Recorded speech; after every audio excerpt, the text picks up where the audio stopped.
എന്താണ് നമ്മൾ ഇതുവരെ കണ്ട ലൈഫ് സ്കിൽ? ജസ്റ്റ് ഒരു മിനിറ്റ് ഒന്ന് പ്രസന്റേഷൻ തുടങ്ങാം.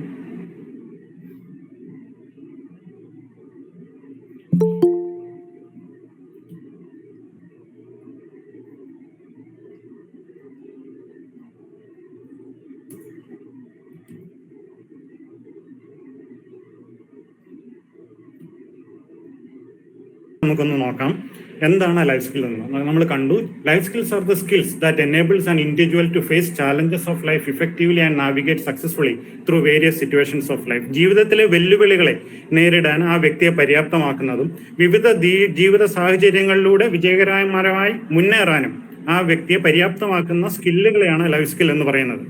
ഇത് വ്യക്തിത്വ വികസനത്തിനും സാമൂഹ്യ ഇടപഴകലിനും ജീവിത വെല്ലുവിളികളെ നേരിടാനും ഒക്കെ സഹായകരമാണെന്ന് മാത്രമല്ല, ഇതിന്റെ വലിയൊരു കാര്യം ഇത് നമുക്ക് ഡെവലപ്പ് ചെയ്തെടുക്കുകയും റിഫൈൻ ചെയ്തെടുക്കുകയും ചെയ്യാവുന്നതാണ്.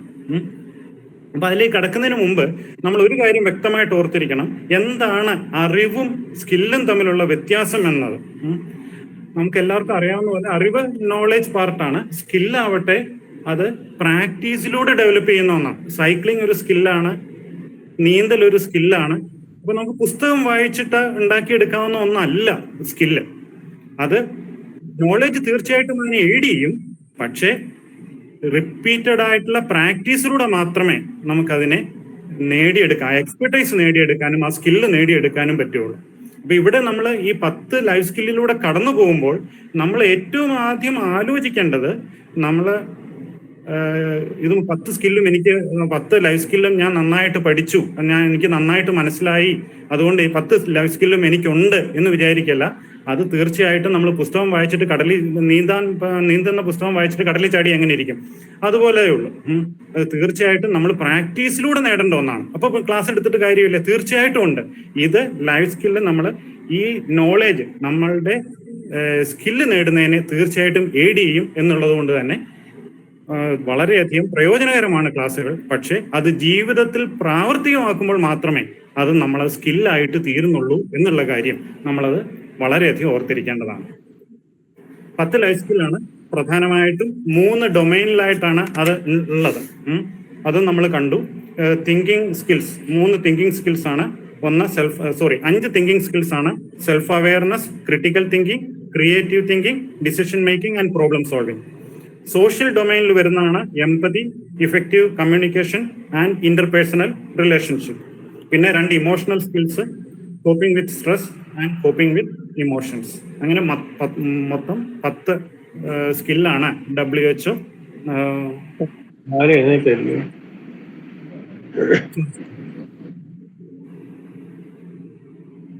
സാർ എന്തെങ്കിലും പറഞ്ഞോ?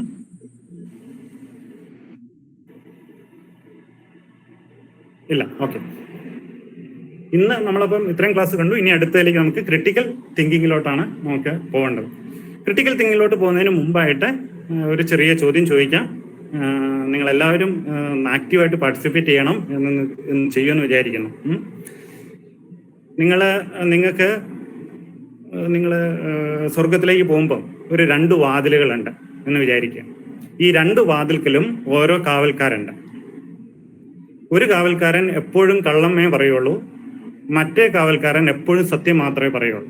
സ്വർഗത്തിന്റെ വാതിൽ കാവൽ നിൽക്കുന്ന ആര് എപ്പോഴും സത്യം പറയും.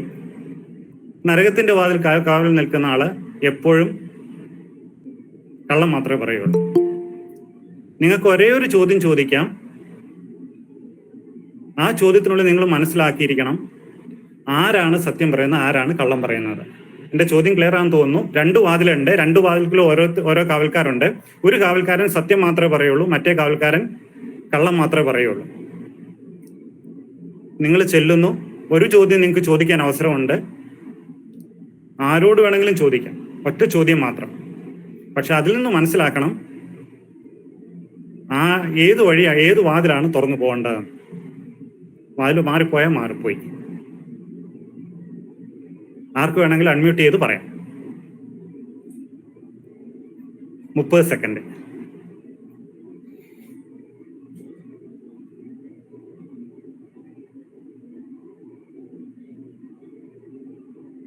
ട്രൈ ചെയ്യാം.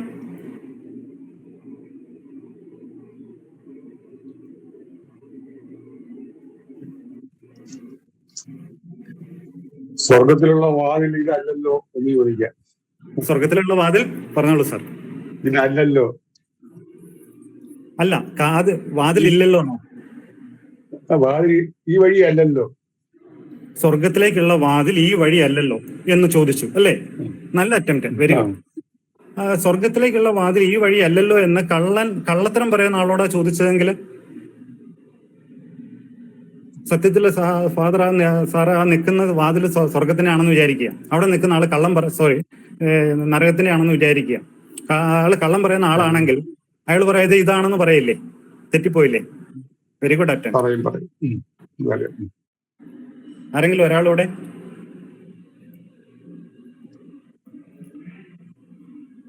സ്വർഗത്തിലേക്കുള്ള വാതില് ഏതാണെന്ന് ചോദിച്ചാൽ അപ്പുറത്ത് നിൽക്കുന്നത് എന്താണ് പറയണേ അതിന് ഓപ്പോസിറ്റ് ചെയ്യാം. ഓ, വെരി ഗുഡ്, എക്സലന്റ്. അതാണ് സത്യം, അതാണ് നല്ലൊരു ഇതായിരുന്നു. Very good. നമുക്ക് ഏതായാലും ഈ ഇടയ്ക്കിടയ്ക്ക് ഓരോ ചോദ്യങ്ങൾ ഉണ്ടാവും. ഈ എല്ലാ ചോദ്യങ്ങളും കഴിഞ്ഞ് നമുക്കൊരു സമ്മാനം ഉണ്ടാവും. Rekha ma'am, please remind me about the gift. ഇതിന്റെ ഉത്തരം എങ്ങനെയായിരുന്നു? മനസ്സിലായിരുന്നു. സ്വർഗത്തിലേക്കുള്ള വാതിൽ ഏതാണെന്ന് മറ്റേ ആളോട് ചോദിച്ചാൽ അയാൾ എന്ത് പറയും എന്നാണ്. അതിന് ഓപ്പോസിറ്റ് ആയിട്ടുള്ള നമ്മൾ അങ്ങ് ചെയ്താൽ മതി. ഒന്ന് ചിന്തിച്ചു കഴിഞ്ഞാൽ അത് ശരിയാണെന്ന് ബോധ്യപ്പെടും. അതായത് സത്യം പറയുന്ന ആളോട് ചോദിക്കുകയാണ് സ്വർഗത്തിലേക്കുള്ള വാതിൽ, നമ്മൾ എത്തിയിട്ട് ചോദിക്കുകയാണ് സ്വർഗത്തിലേക്കുള്ള വാതിൽ ഏതാണെന്ന് ചോദിച്ചാൽ അയാൾ എന്ത് പറയും? മറ്റേ ആൾ എന്ത് പറയും? മറ്റേ ആൾ കള്ളത്തിലാണല്ലോ പറയുള്ളൂ. അയാൾ പറയും ഇതാണെന്ന് ചൂണ്ടിക്കാണിക്കും. നമ്മൾ അതിന് നേരെ ഓപ്പോസിറ്റ്. ഇതേ ചോദ്യം തന്നെ മറ്റേ ആളോടാണ് ചോദിച്ചതെങ്കിലും അയാൾ അത് തന്നെ ചെയ്യുള്ളൂ, അത് തന്നെ പറയുള്ളൂ. കള്ളം പറയുന്ന ആൾ നമുക്ക് അറിയില്ലല്ലോ. ആ കള്ളം പറയുന്ന ആളുടെ അടുത്ത് ഇത് തന്നെ നമ്മൾ ചോദിക്കാന്ന് വിചാരിക്കാം. കള്ളം പറയുന്ന ആളാണെന്ന് ചോദിക്കുന്ന ആളിനെ അറിയില്ലല്ലോ. അറിയില്ല. അപ്പൊ കള്ളം പറയുന്നല്ലോ ചോദിച്ചാൽ അല്ല, അതല്ലല്ലോ എന്ന് ചോദിച്ചാൽ അങ്ങനെയല്ലേ ചോദിക്കുന്നത്. നമ്മൾ ചോദിക്കുന്നത് സ്വർഗത്തിലേക്കുള്ള വാതിൽ, കള്ളം പറയുന്ന ആളോട് ചോദിക്കുകയാണ് സ്വർഗത്തിലേക്കുള്ള വാതിൽ ഏതാണ് എന്ന് കള്ളം പറയുന്ന ആളോട് മറ്റേ ആളോട് ചോദിച്ചാൽ അയാൾ ഏത് കാണിച്ചു തരും? സത്യം പറയുന്ന ആള് സത്യമല്ലേ കാണിക്കുകയുള്ളൂ. അയാൾ കള്ളവാതിൽ കാണിച്ചു കൊടുക്കും. അപ്പൊ നമ്മൾ നേരെ ഓപ്പോസിറ്റ് ചെയ്യുക. രണ്ടായാലും നമ്മൾ കറക്റ്റിലേക്ക് പോവുള്ളൂ. അപ്പൊ ഇവിടെ എന്താണോ നമ്മൾ ചെയ്തത് അതാണ് ക്രിട്ടിക്കൽ തിങ്കിങ് എന്ന് പറയാം. എന്താണ് ക്രിട്ടിക്കൽ തിങ്കിങ് എന്ന് പറഞ്ഞു കഴിഞ്ഞാൽ നമ്മൾ വസ്തുനിഷ്ഠമായ വിശകലനത്തിലൂടെ ഒരു പ്രശ്നത്തെയോ ഒരു സിറ്റുവേഷനെയോ അപഗ്രഥിക്കുകയും യുക്തിസഹമായ പ്രശ്നപരിഹാരത്തിലേക്ക് എത്തിച്ചേരുകയും ചെയ്യുന്ന പ്രക്രിയയാണ് സത്യത്തിൽ ഈ ക്രിട്ടിക്കൽ തിങ്കിങ് എന്ന് പറയുന്നത്. പലപ്പോഴും നമ്മൾ ഈ ക്രിട്ടിക്കൽ തിങ്കിങ് എന്ന വാക്ക് ഒരു നെഗറ്റീവ് ഫീലിംഗിൽ, ക്രിട്ടിക്കൽ എന്നുള്ള നെഗറ്റീവ് ഫീലിംഗിലേക്ക് എടുക്കാറുണ്ട്. പക്ഷെ അത് അങ്ങനെയല്ല, ഇത് അങ്ങേയറ്റം പോസിറ്റീവാണ്. ഇതിന്റെ തർജ്ജമ മിക്കവാറും പറയാറുള്ളത് വിമർശനാത്മക ബുദ്ധി എന്നാണ്. കുറച്ചുകൂടെ എനിക്ക് തോന്നുന്നു നിരൂപണ ബുദ്ധിയാണ് കുറച്ചുകൂടെ ചേരുക എന്ന് തോന്നുന്നു. ഒരു കോർട്ടിൽ നമ്മളാണ് ജഡ്ജി. ഇപ്പൊ ഈ വാദിയും പ്രതിയും ഒക്കെ നമ്മുടെ ചിന്തകളാണ്, നമ്മുടെ ചുറ്റും നടക്കുന്ന സംഭവങ്ങളാണ്. അതിനെ നമ്മൾ എങ്ങനെ ജഡ്ജ് ചെയ്യുന്നു, എങ്ങനെ നമ്മൾ വ്യക്തമായിട്ടുള്ള ഡിസിഷനിൽ എത്തിച്ചേരുന്നു എങ്ങനെയുള്ളതാണ്. അത് ശരിക്കും it involves a disciplined systematic approach ഉണ്ട് in thinking, such as questioning assumptions, assessing evidence and considering multiple perspectives to reach a balanced logical conclusion and solve the problems effectively. അതാണ് ശരിക്കും ക്രിട്ടിക്കൽ തിങ്കിങ്. എന്തൊക്കെയാണ് critical തിങ്കിങ്ങിന്റെ benefit എന്ന് നമുക്ക് just ഒന്ന് നോക്കാം. ധാരാളം benefit ഉണ്ട്. It improves decision making. വ്യക്തമായിട്ടുള്ള ഡിസിഷൻ മേക്ക് ചെയ്യാനായിട്ട് അത് നമ്മളെ സഹായിക്കുന്നു എന്നുള്ളതാണ് ഏറ്റവും പ്രാധാന്യം അർഹിക്കുന്ന ഒരെണ്ണം. കാരണം അത് നമ്മൾ ഓരോ കാര്യങ്ങളും നന്നായിട്ട് ലോജിക്കലായിട്ട് അനലൈസ് ചെയ്യുന്നു, ഡിഫറെൻ്റ് ആയിട്ടുള്ള ഓപ്ഷൻസ് നമ്മൾ വേ ചെയ്യുന്നു, അതിനുശേഷം ആണ് നമ്മൾ ഡിസിഷനിലേക്ക് എത്തിച്ചേരുന്നത്. അത് മാത്രമല്ല പ്രോബ്ലം സോൾവിങ്ങിനെ അത് എൻകറേജ് ചെയ്യുന്നു. ക്രിട്ടിക്കൽ തിങ്കിങ് കൂടുന്തോറും നമ്മൾ നല്ല പ്രോബ്ലം സോൾവറായിട്ട് മാറുന്നു. അതുകൊണ്ട് തന്നെ നമുക്ക് കോൺഫിഡൻസ് ഉണ്ടാകുകയും അത് നമ്മുടെ ഇൻഡിപെൻഡൻസിനെ പ്രൊമോട്ട് ചെയ്യുകയും ചെയ്യും. വ്യക്തമായിട്ടുള്ള ആർഗ്യുമെന്റും നമുക്കുള്ളത് കൊണ്ട് തന്നെ അത് നമ്മുടെ കമ്മ്യൂണിക്കേഷൻ എൻഹാൻസ് ചെയ്യും.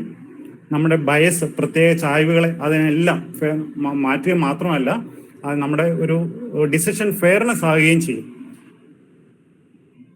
ക്രിട്ടിക്കൽ തിങ്കർ എപ്പോഴും ഒരു ലൈഫ് ലോങ് ലേണർ ആയതുകൊണ്ട് തന്നെ അത് ലൈഫ് ലോങ് ലേണിങ്ങിനെ സപ്പോർട്ട് ചെയ്യും. സത്യത്തിൽ ഹ്യൂമൻ പ്രോഗ്രസ്, ഒരു മാനുഷികമായിട്ടുള്ള പ്രോഗ്രസ്, മനുഷ്യന്റെ പ്രോഗ്രസ് എന്ന് പറയുന്നത് മെറ്റീരിയൽ ആയിക്കോട്ടെ സ്പിരിച്വൽ ആയിക്കോട്ടെ, ശരിക്കും is greatly indebted to critical thinking എന്ന് കാണാം. സ്പിരിച്വൽ ആയാലും ശരി, ക്രിട്ടിക്കൽ ആയാലും ശരി, ഭൗതികമായാലും ശരി, ആത്മീയവും ഭൗതികവുമായ പുരോഗതിക്ക് ഏറ്റവും അധികം നിദാനമായിട്ടുള്ള ഈ ഒന്നാണ് ക്രിട്ടിക്കൽ തിങ്കിങ് എന്നുള്ളത്. ഇതിനെക്കുറിച്ച് ഞാനും ഇത് പഠിച്ചപ്പോഴാണ് മനസ്സിലാവുന്നത്. ക്രിട്ടിക്കൽ തിങ്കിങ് ആണ് ശരിക്കും മനുഷ്യ പുരോഗതിയുടെ അടിസ്ഥാന ശില, ബെഡ് റോക്ക് എന്ന് വേണമെങ്കിൽ നമുക്ക് പറയാം.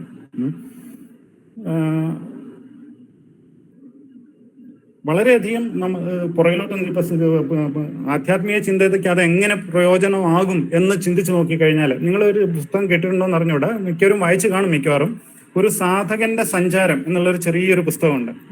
ഈ സാധകന്റെ സഞ്ചാരത്തില് സാധകൻ ഒരു ദിവസം പള്ളി പോവുകയാണ്. സാധാരണ പോലെ ഒരു ദിവസം പള്ളി പോന്നു. അപ്പം ഈ അജ്ഞാതമായ ഒരു ഗ്രന്ഥമാണ്, വളരെ പഴയൊരു പുസ്തകമാണ്. ആകെപ്പാടെ എനിക്ക് തോന്നുന്നു ഒരു 50 പേജസ് കാണുകയുള്ളൂ. ഈ സാധകന്റെ സഞ്ചാരം എന്ന പുതിയ പുസ്തകത്തില് ഇദ്ദേഹം പള്ളിയിൽ പോകുമ്പോൾ അച്ഛൻ അവിടെ ബൈബിള് വായിക്കുകയാണ്. അപ്പൊ ബൈബിള് അദ്ദേഹം കേൾക്കുകയാണ്, നിങ്ങൾ ഹൃദയത്തിൽ നിർത്താതെ പ്രാർത്ഥിക്കുവിൻ എന്ന് കേൾക്കുകയാണ്. അപ്പൊ അയാൾ ചിന്തിക്കുകയാണ്, എങ്ങനെയാണ് ഒരാൾക്ക് നിർത്താതെ പ്രാർത്ഥിക്കാൻ പറ്റുക? അയാൾക്ക് അവരുടേതായ ഡെയിലി റുട്ടീൻ ചെയ്യണം, അയാൾക്ക് ഇനിയും ജോലി ചെയ്യണം, അയാൾക്ക് സമ്പാദിക്കണം, ഇനിയും ജോലിയൊന്നും ചെയ്യണ്ട, അതൊന്നും വേണ്ട എന്ന് കരുതിയാൽ തന്നെ അയാൾക്ക് ഉറങ്ങണം. അപ്പോൾ ഉറങ്ങുമ്പോൾ പ്രാർത്ഥിക്കാൻ പറ്റും. എങ്ങനെയാണ് ഇയാൾക്ക് നിരന്തരമായിട്ട് പ്രാർത്ഥിക്കാൻ പറ്റുക? നിർത്താതെ പ്രാർത്ഥിക്കാൻ എങ്ങനെ ഒരാൾക്ക് പറ്റും എന്ന് അയാൾ ചിന്തിക്കുകയാണ്. അയാൾ അതിനുവേണ്ടി ഓരോന്നായിട്ട്. അപ്പൊ അങ്ങനെയാണെങ്കിൽ കർത്താവ് കള്ളത്തരം പറയാൻ സാധ്യതയുണ്ട്? ഇല്ല. അങ്ങനെയാണെങ്കിൽ പിന്നെ എന്താണ് ഇങ്ങനെ നിർത്താതെ പ്രാർത്ഥിക്കാൻ പറയാൻ കാര്യം എന്താണ്? എങ്ങനെയാണ് ഒരാൾ ഹൃദയത്തിൽ നിർത്താതെ പ്രാർത്ഥിക്കുന്നു എന്നാണ് പറയുന്നത്. അപ്പൊ ഹൃദയത്തിൽ എങ്ങനെയാണ് പ്രാർത്ഥിക്കാൻ പറ്റുക? ബുദ്ധി കൊണ്ടല്ലേ പ്രാർത്ഥിക്കാൻ പറ്റുക? അങ്ങനെ അയാൾ വ്യത്യസ്തങ്ങളായ അതിനെ ക്രിട്ടിക്കലായിട്ട് ഇവാലുവേറ്റ് ചെയ്ത് അയാള് കണ്ടെത്തുകയാണ് ഒരാൾക്ക് നിരന്തരമായിട്ട് പ്രാർത്ഥന സാധ്യമാണ്. ഉറങ്ങുമ്പോൾ പോലും അത് സാധ്യമാണെന്ന് മാത്രമല്ല, അയാള് ഈശ്വരനോട് അടുക്കുകയാണ്. അങ്ങനെ ക്രിസ്തുവായി തീരുന്ന ഒരു ആള് എങ്ങനെയാണ് ഒരു ക്രിസ്തുവായി തീരുന്നത് എന്ന് അയാൾ കണ്ടെത്തുകയാണ്. നിരന്തരമായ പ്രാർത്ഥന തീർച്ചയായിട്ടും പോസിബിൾ ആണ് എന്ന് അയാള്, അതൊരു ലോങ് സെർച്ചാണ്, പെട്ടെന്ന് സാധ്യമാവുന്നതല്ല. മനോഹരമായ ഒരു ബുക്കാണത്. അതിന്റെ ആ മാധുര്യം അയാൾ നുണയുന്നതും ഒക്കെ വളരെ മനോഹരമായിട്ടുള്ള ഒരു ബുക്കാണ് സാധകന്റെ സഞ്ചാരം എന്നുള്ളത്. ഇത് മാത്രമല്ല, നമ്മൾ തിരിഞ്ഞു നോക്കി ഇപ്പൊ സിദ്ധാർത്ഥനെ ഗൗതമ ബുദ്ധനാക്കിയത്, നരേന്ദ്രനെ വിവേകാനന്ദനാക്കിയത് എല്ലാം ഈ ക്രിട്ടിക്കൽ തിങ്കിങ് ആണ്. എല്ലാ ഭൗതിക സുഖങ്ങളുടെയും നടുവിൽ കഴിഞ്ഞിരുന്ന സിദ്ധാർത്ഥനാണ് ഒരു ദിവസം കൊട്ടാരത്തിൽ നിന്ന് പുറത്തു പോകുമ്പോൾ ഈ അശരണരെയും രോഗികളെയും ഒക്കെ കണ്ട്, ശവശരീരമൊക്കെ കണ്ട് എന്താണ് ജീവിതത്തിന്റെ സമസ്യ എന്ന് ഉത്തരം കണ്ടെത്തുകയായിരുന്നു. ക്രിട്ടിക്കൽ തിങ്കിങ്ങിൽ നിന്നാണ് ആ സിദ്ധാർത്ഥൻ ബുദ്ധനായി തീരുന്നത് എന്ന് നമുക്കറിയാം. അതേപോലെ തന്നെയാണ് ഈശ്വരനെ നിങ്ങൾ ഈശ്വരനെ കണ്ടിട്ടുണ്ടോ എന്നുള്ള ക്രിട്ടിക്കൽ ചോദ്യം ചോദിച്ചിരുന്ന നരേന്ദ്രനാണ് ഒടുവിൽ ശ്രീ രാമകൃഷ്ണ പരമഹംസദേവനെ കാണുകയും ഈ ക്രിട്ടിക്കൽ തിങ്കിങ് അദ്ദേഹം തിരിച്ച് മറുപടി കൊടുക്കുകയും, ഞാൻ നിന്നെ കണ്ടതിലും ക്ലിയറായി ഞാൻ ഈശ്വരനെ കണ്ടിട്ടുണ്ടെന്നും അത് വേണമെങ്കിൽ കാണിച്ചു തരാമെന്നും. പക്ഷെ നമ്മളിൽ എത്ര പേർക്ക് ഈശ്വരനെ കാണണം?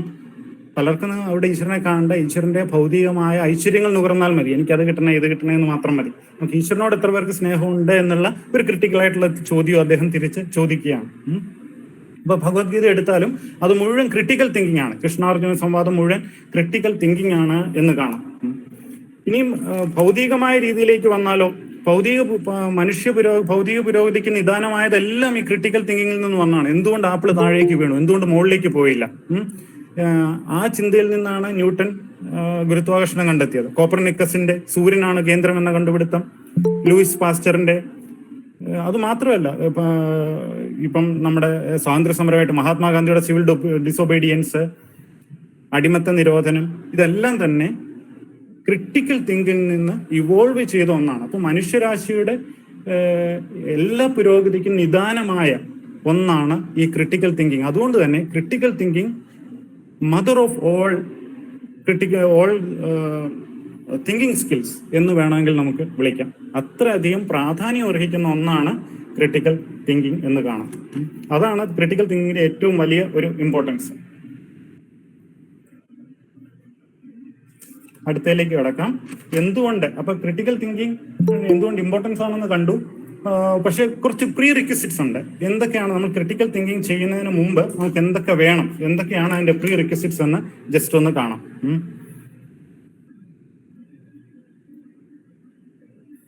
അതിന് മുമ്പ് ഒരു ചോദ്യമാവാം അല്ലേ? ഈ ഡെയിലി ലൈഫിലും ഇപ്പൊ നമ്മളിപ്പം പുരോഗതി മാത്രമല്ല, ഈ ഡെയിലി ലൈഫിൽ ഇത് വളരെയധികം ഇമ്പോർട്ടൻ്റ് ആണ് കേട്ടോ.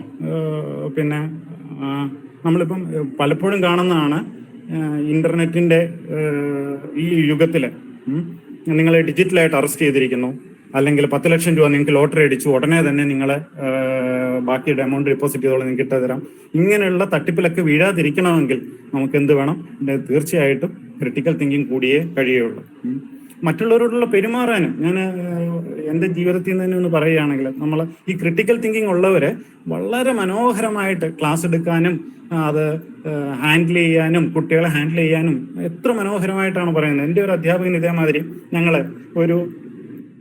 ഞങ്ങളെല്ലാം കൂടി ഒരു പായസം ഉണ്ടാക്കി.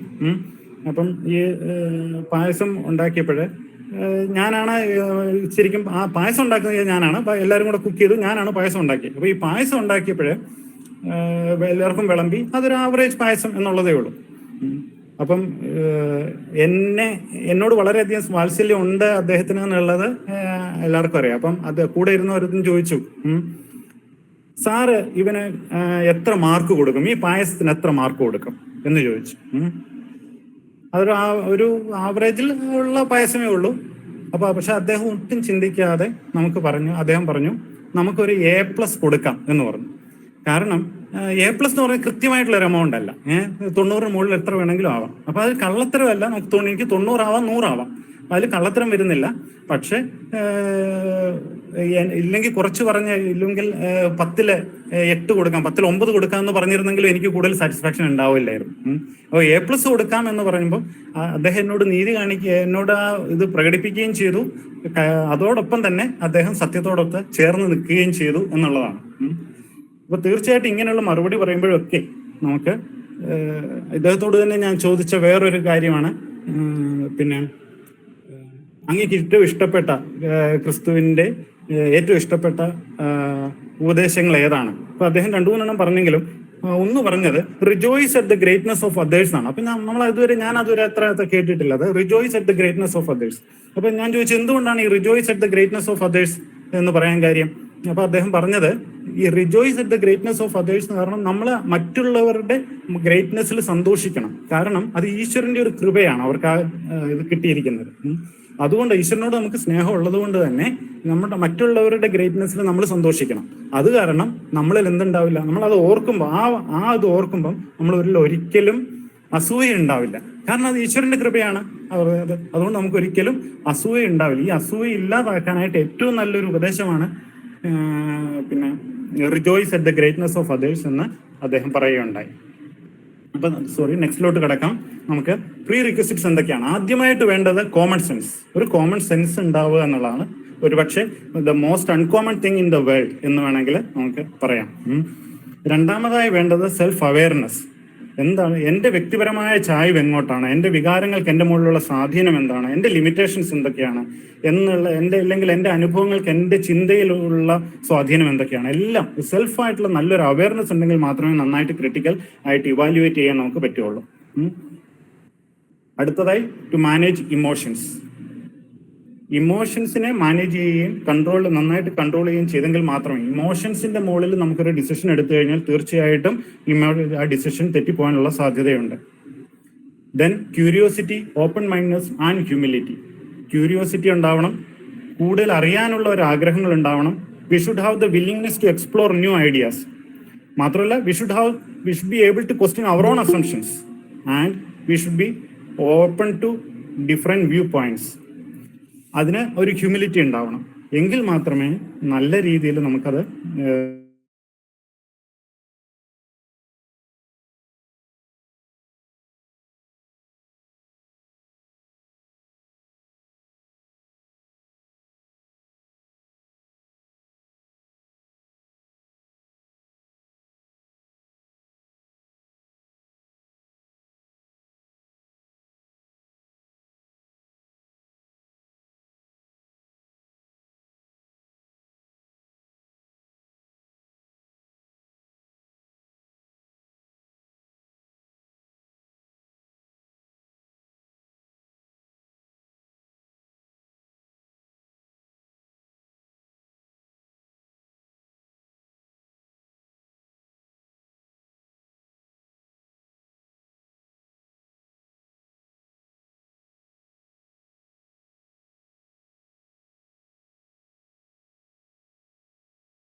കുനിഞ്ഞ് വിരൽ കൊണ്ട് എഴുതിക്കൊണ്ടേയിരുന്നു. എന്ന് പറഞ്ഞാൽ അദ്ദേഹം വളരെ കാമായിരുന്നു. അദ്ദേഹം ഇമോഷണലായിട്ട് ഒന്നും ഇതായിരുന്നില്ല. വളരെ കാമായിട്ട് ഒരു വീണ്ടും വീണ്ടും ആവർത്തിച്ച് ചോദിച്ചപ്പോൾ അദ്ദേഹം പറഞ്ഞു, നിങ്ങളിൽ പാപം ചെയ്യാത്തവർ ആദ്യം കല്ലെറിയട്ടെ എന്ന്.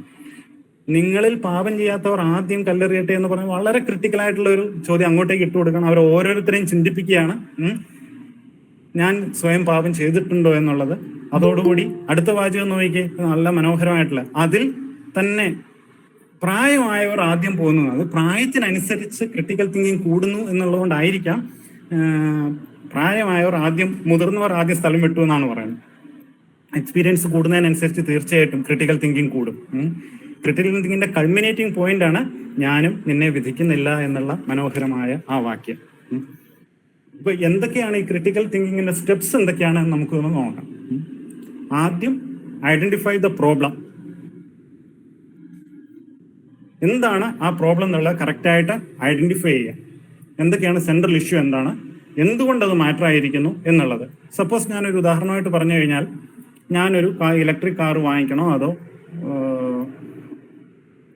ഡീസൽ കാർ വാങ്ങിക്കണം, ഇല്ലെങ്കിൽ പെട്രോൾ കാർ വാങ്ങിക്കണം, ഇതിലേതാണ് വാങ്ങിക്കേണ്ടത് എന്ന് എനിക്കൊരു കൺഫ്യൂഷൻ. അപ്പം എൻ്റെ കാരണം ഇലക്ട്രിക് കാറിന് കൂടുതൽ പൈസയാണ്, ഒരു 3 ലക്ഷം രൂപ കൂടുതൽ ഇടേണ്ടി വരും. പക്ഷെ അതാണോ നല്ലത്, ഇതാണോ നല്ലത്? ഞാൻ എന്ത് ചെയ്യണം? തീർച്ചയായിട്ടും ഗാദർ റെലവെന്റ് ഇൻഫർമേഷൻ. എനിക്ക് എന്ത് ചെയ്യാം? ഡാറ്റാസ് കളക്ട് ചെയ്യാം, എല്ലാ ഡാറ്റാസും കളക്ട് ചെയ്യാം, റിസർച്ച് ചെയ്യാം, ഉപയോഗിച്ചവരുടെ അടുത്ത് ചോദിക്കാം. അങ്ങനെ എന്തൊക്കെയാണ് അതിൻ്റെ ഡീറ്റെയിൽസ്, എത്ര കിലോമീറ്ററിന് എത്ര കിട്ടും, എല്ലാ ഡീറ്റെയിൽസും ആദ്യം ഞാൻ കളക്ട് ചെയ്യണം. ഗാദർ റെലവെന്റ് ഇൻഫർമേഷനാണ് രണ്ടാമത്തേത്. ഒന്നാമത്തേത് എന്താണ് പ്രോബ്ലം എന്ന് ശരിയായിട്ട് ഐഡന്റിഫൈ ചെയ്യുക. രണ്ടാമത് റെലവെന്റ് ഇൻഫർമേഷൻ ഗ്യാദർ ചെയ്യുക. മൂന്നാമത് അത് അനലൈസ് ചെയ്യുക, ഓരോ ഇൻഫർമേഷനും ഇന്റർപ്രിറ്റ് ചെയ്യുക. അത് ഓരോന്നും ബ്രേക്ക് ഡൗൺ ചെയ്ത് സ്മാളർ കമ്പോണൻസ് ആക്കിയിട്ട് എങ്ങനെയാണ് ഓരോന്നിലേക്കും നോക്കുക. എന്തൊക്കെയാണ് പാറ്റേൺസ്, എന്തൊക്കെയാണ് അതിൻ്റെ കോൺട്രഡിക്ഷൻ, എന്തൊക്കെയാണ് ഗ്യാപ്പ്, എന്തൊക്കെയാണ്, അതെല്ലാം ചോദിക്കുക. എന്താണ് അത് അർത്ഥമാക്കുന്നതെന്ന് സ്വയം ചോദിക്കുക. അതിനുശേഷം നന്നായിട്ട് അനലൈസ് ചെയ്യുക, വീണ്ടും ഇവാലുവേറ്റ് ചെയ്യുക, ഓരോന്നും ഇവാലുവേറ്റ് ചെയ്യുക. എൻ്റെ എന്തെങ്കിലും ബയസോ എന്തെങ്കിലും അസംഷൻസ് അതിനകത്ത് ഉണ്ടായിട്ടുണ്ടോ എന്നുള്ളത് ഇവാലുവേറ്റ് ചെയ്യുക. അതിനുശേഷം develop solutions or conclusions. Then make, അതിന് വ്യക്തം ഈ സൊല്യൂഷൻ തന്നെ ഒരു 5ഓ 6ഓ നമുക്ക് വരുത്താം. അതിൽ ഏറ്റവും നല്ലതൊന്ന് ചൂസ് ചെയ്യുക, ശേഷം ഡിസിഷൻ എടുക്കുക. ഈ ഡിസിഷൻ എടുത്താൽ മാത്രം പോരാ, അത് ഇടയ്ക്കിടയ്ക്ക് റിഫ്ലക്ട് ചെയ്യുകയും അത് ശരിയാണോ എടുത്തതെന്നുള്ളത് നോക്കിക്കൊണ്ടിരിക്കുകയും വേണം. കാരണം അത് നമ്മളുടെ അടുത്തതിലേക്ക്, അടുത്ത ഒരു ഇത് പ്രോബ്ലം വരുമ്പോൾ തീർച്ചയായിട്ടും നമ്മൾ അത് ഹെൽപ്പ് ചെയ്യുന്നതായിരിക്കും.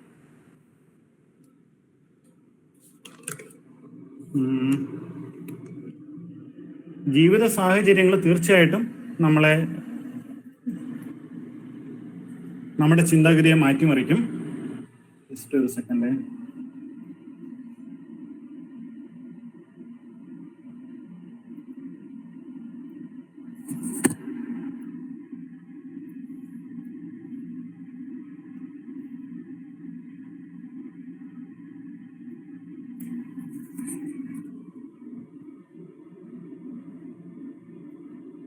യെസ്,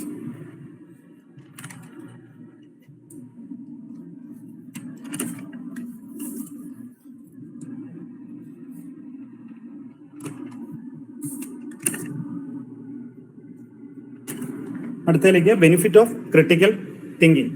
ക്രിട്ടിക്കൽ തിങ്കിങ്ങിലോട്ട് കടക്കുന്നതിന് മുമ്പ് അതിൻ്റെ ബെനിഫിറ്റ് എന്തൊക്കെയാണെന്ന് പറയുന്നതിന് മുമ്പ് നമുക്ക് ജസ്റ്റ് ഒരു ചോദ്യം കൂടെ ചോദിക്കാം. നിങ്ങളൊരു ഓട്ട മത്സരം ഓടുന്നു. അങ്ങനെയാണെങ്കിൽ നിങ്ങൾ രണ്ടാമത്തവനെ ഓവർടേക്ക് ചെയ്തു. എത്രയാണ് നിങ്ങളുടെ പൊസിഷൻ? സിമ്പിൾ ആയിട്ടുള്ള question.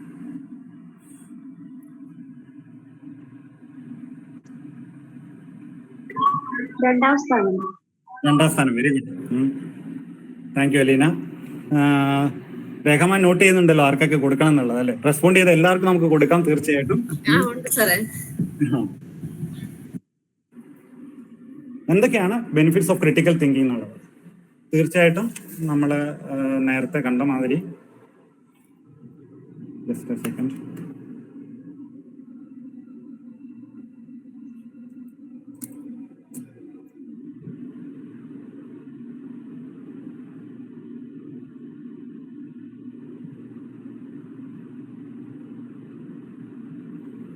First, better decision making. It enables the evaluation of the option logically and analytically. അതുകൊണ്ട് തന്നെ നമുക്ക് ഒരു ബയസോ ഇമോഷണൽ ബയസോ അങ്ങനെ എല്ലാം നമുക്ക് മാറ്റാൻ പറ്റും. അതുകൊണ്ട് ബെറ്റർ ആയിട്ടുള്ള ഡിസിഷൻ നമുക്ക് കിട്ടും. പ്രോബ്ലം സോൾവിങ് ആണെങ്കിലും ഏറ്റവും നല്ല പ്രോബ്ലം സോൾവർ ആയിട്ട് നമ്മൾ മാറും. ഇന്നോവേറ്റീവ് ആയിട്ടുള്ളത് ഇഫക്റ്റീവ് സൊല്യൂഷൻ നമ്മൾ കണ്ടെത്തും. It encourages systematic approach to addressing challenges. നമ്മുടേതായ ഒരു രീതി ഈ ക്രിട്ടിക്കൽ തിങ്കിങ് വഴി നമുക്ക് ഡെവലപ്പ് ചെയ്യാൻ പറ്റും. നേരത്തെ പറഞ്ഞ പോലെ തന്നെ enhanced communication, because it improves the ability to articulate ideas clearly and persuasively and promote understanding by considering different perspective. അതുകൊണ്ട് തന്നെ നമ്മളുടെ കമ്മ്യൂണിക്കേഷനും എൻഹാൻസ്ഡ് ആവും.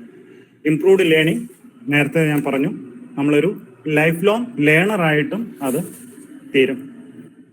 Then avoiding mistakes. തീർച്ചയായിട്ടും നല്ലൊരു ഡിസിഷൻ എടുക്കുമ്പോൾ ഈ ക്രിട്ടിക്കലായിട്ട് ചിന്തിക്കുമ്പോൾ നമ്മുടെ ഡിസിഷൻ എടുക്കാനുള്ള തെറ്റ് വരാനുള്ള കാര്യങ്ങൾ വളരെ കുറവാണ്. ഇമോഷണൽ സോഷ്യൽ ബെനിഫിറ്റ്സ് ഞാൻ നേരത്തെ പറഞ്ഞു. ഗ്രേറ്റർ ഇൻഡിപെൻഡൻസ് കിട്ടും, പ്രൊഫഷണൽ ഗ്രോത്ത് ഉണ്ടാവും, സ്പിരിച്വൽ ആൻഡ് എത്തിക്കൽ ഡെവലപ്മെന്റ് ഉണ്ടാവും, and contribution to the progress. തീർച്ചയായിട്ടും നമ്മൾ ജീവിതത്തിൽ സക്സസ്ഫുൾ ആവുകയും ചെയ്യും. ഇതിന് പോകുന്നതിന് മുമ്പ് എന്തൊക്കെയാണ് ചാലഞ്ചസ് ഓഫ് ക്രിട്ടിക്കൽ തിങ്കിങ് എന്ന് നോക്കാം. എന്തൊക്കെയാണ് നമ്മുടെ ഡിസിഷനെ ചാലഞ്ച് ചെയ്യുന്നത്? ക്രിട്ടിക്കൽ തിങ്കിങ്ങിന്റെ ചാലഞ്ചസ് എന്തൊക്കെയാണ്, വെല്ലുവിളികൾ എന്തൊക്കെയാണ്? ഒന്നാമത് കോഗ്നിറ്റീവ് ബയസസ് ആണ്. നമ്മുടെ ചിന്തയിലുള്ള നേരത്തെയുള്ള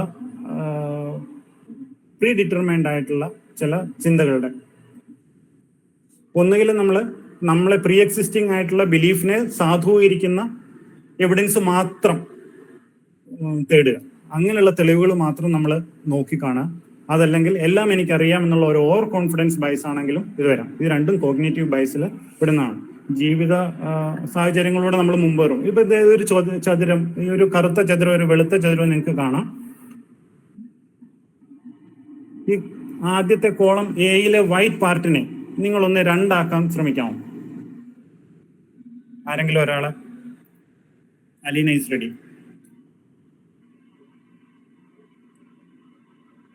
കോളം എയിലെ വൈറ്റ് പാർട്ടിനെ ഒരേപോലുള്ള രണ്ട് ഈക്വൽ പാർട്ട് ആക്കണം, അത്രയേ ഉള്ളൂ.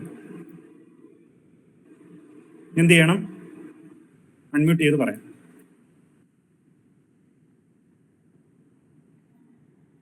അൺമ്യൂട്ട് ചെയ്യാം.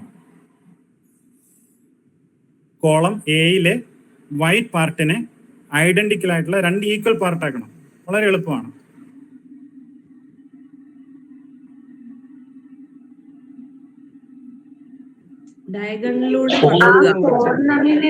ഡയഗണലായിട്ട് ഒരു വര വെച്ചാൽ മതി. Very good, excellent. അങ്ങനെയാണെങ്കിൽ കോളം ബിയിലെ വൈറ്റ് പാർട്ടിനെ 3 ഈക്വൽ പാർട്ട് ആക്കണം. എന്ത് ചെയ്യണം?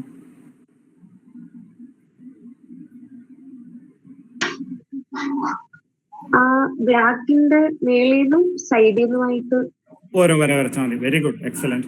കോളം സിയിലെ വൈറ്റ് പാർട്ടിനെ 4 ഈക്വൽ പാർട്ട് ആക്കാൻ എന്ത് ചെയ്യണം? ഐഡന്റിക്കൽ ആയിരിക്കണം, 4 ഈക്വൽ പാർട്ട് ആക്കണം.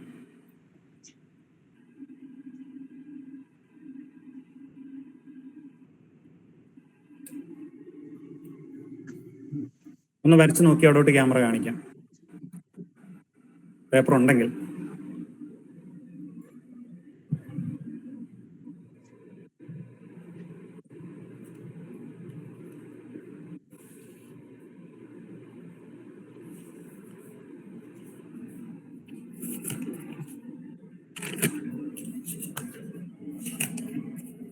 കിട്ടുന്നില്ല?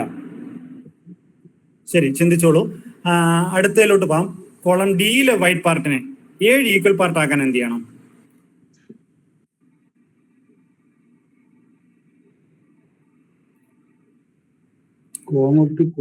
എട്ടല്ല 7.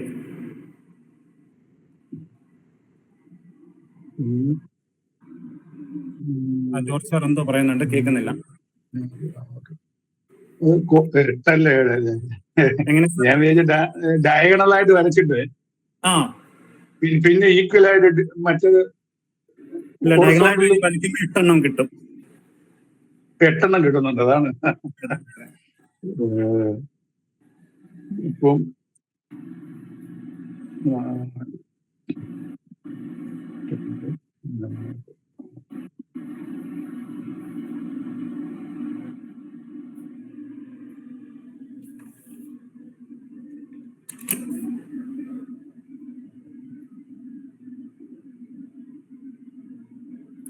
സമയം കഴിഞ്ഞു.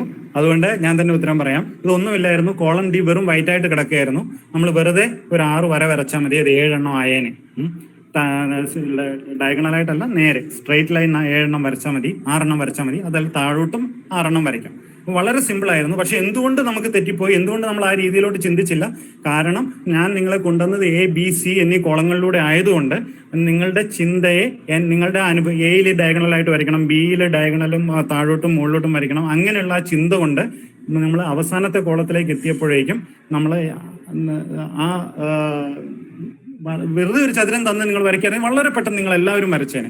പക്ഷെ ഇത് നിങ്ങളുടെ അനുഭവങ്ങൾ, നിങ്ങളുടെ ഈ അനുഭവങ്ങളിലൂടെ നിങ്ങൾ കടന്നു വന്നതുകൊണ്ട് എന്തു പറ്റി, നിങ്ങളുടെ ചിന്തയെ ഞാൻ എൻ്റെ ഇതുകൊണ്ട് ഞാൻ സ്വാധീനിച്ചു. അതുകൊണ്ടാണ് നിങ്ങൾക്ക് ആർക്കും പെട്ടെന്ന് ഉത്തരം പറയാൻ പറ്റാൻ. അപ്പൊ തീർച്ചയായിട്ടും നമ്മുടെ അനുഭവങ്ങൾ നമ്മുടെ ചിന്തകളെ സ്വാധീനിക്കും. ഒരു ക്രിട്ടിക്കൽ തിങ്കർ ആവുമ്പോൾ തീർച്ചയായിട്ടും നമ്മുടെ അനുഭവങ്ങളിൽ നിന്ന് നമ്മൾ പുറത്തിറങ്ങി ഒരു ചിന്തിക്കാനുള്ള കഴിവ് നേടുക എന്നുള്ളതാണ് ഏറ്റവും പ്രധാനം അർഹിക്കുന്ന ഒന്ന്. ഞാനൊരു അച്ഛനാണെന്നുണ്ടെങ്കിൽ എൻ്റെ അച്ഛൻ്റെ കോട്ട് ഊരിക്കളയും. ഞാനൊരു പ്രൊഫസർ ആണെങ്കിൽ പ്രൊഫസറിന്റെ കോട്ട് ഊരിയിട്ട് വേണം അത്, ഇല്ലെങ്കിൽ പ്രൊഫസറായിട്ട് ചിന്തിച്ചു കഴിഞ്ഞാൽ അതിൽ നിന്ന് പുറത്തിറങ്ങി നിങ്ങൾ പുറത്തിറങ്ങിയിട്ട് വേണം നമ്മൾ ചിന്തിക്കാൻ നമ്മുടെ അനുഭവങ്ങളിൽ നിന്നും. അത് വളരെ പ്രയാസകരമായ ഒന്നാണ്, പക്ഷെ നല്ലൊരു ക്രിട്ടിക്കൽ തിങ്കറിന് അത് അങ്ങനെ ചെയ്യാൻ പറ്റും. രണ്ടാമത് വരുന്നത് ഇമോഷണൽ ഇൻഫ്ലുവൻസ്. ഇൻഫ്ലുവൻസ് തീർച്ചയായിട്ടും നമുക്കറിയാം. പേടി, സ്നേഹം, അറ്റാച്ച്മെന്റ്, ഇതെല്ലാം നമ്മുടെ ജഡ്ജ്മെന്റിനെ സ്വാധീനിക്കുന്നതാണ്. അത് ക്രിട്ടിക്കൽ തിങ്കറിന് വളരെ ഒരു ചാലഞ്ചാണ്.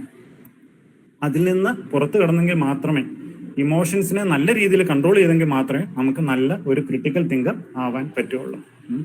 സോഷ്യൽ കൾച്ചറൽ പ്രഷേഴ്സും തീർച്ചയായിട്ടും നമ്മുടെ ഡിസിഷൻസിനെ ബാധിക്കുന്ന ഒന്നാണ്.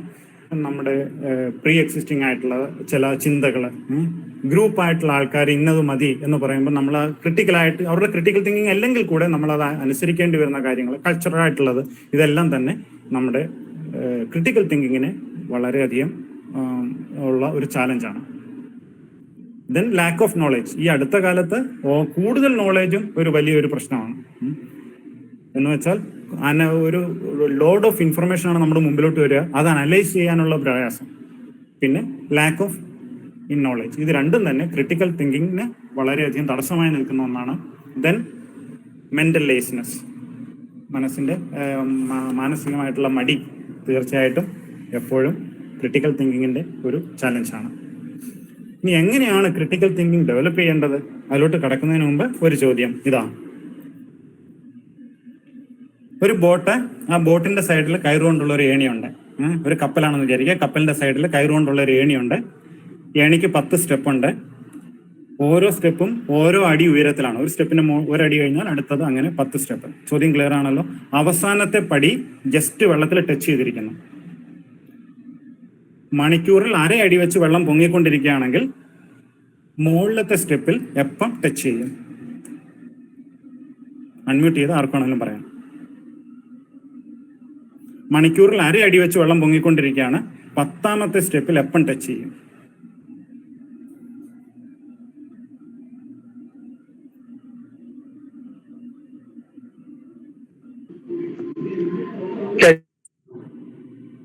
എത്രയായിരുന്നു?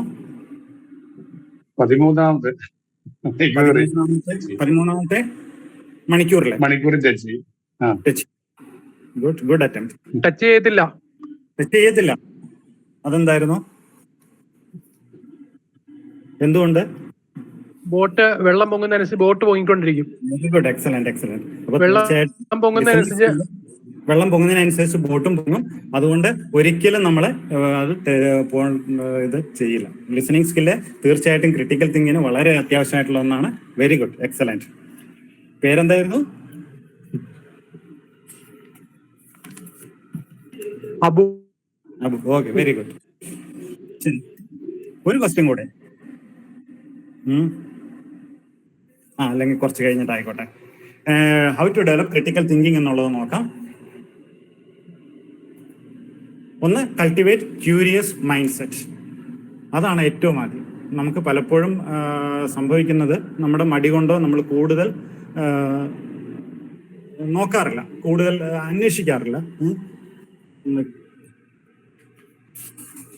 എല്ലാത്തിനെ കുറിച്ച് ഒരു ക്യൂരിയസ് ആവുക, എന്നിട്ടോ ചോദ്യങ്ങൾ ചോദിക്കുക. Especially 5W and 1H question എന്ന് പറയും. അതായത് what, when, where, how and if questions. ഈ 5 questions ചോദിച്ചുകൊണ്ടേയിരിക്കുക.